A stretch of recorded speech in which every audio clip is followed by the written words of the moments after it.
first employer ko is ALSA, CSET. For ilang taon? 4 years ako doon sa ALSA. Manager. Wow naman! Wow! Wow! So dito kayo nagkakilala? Absolutely.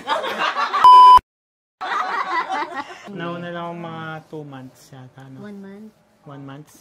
1 month? Dami Exactly. Pina-apostol. And then yung nag-apostol doon, yung taong inauthorize sa Pinas. Yun. Exactly. Tapos, yung ini-issue ng embassy na papel, yung certificate. Hindi ko, forget me if I'm wrong. Forget me!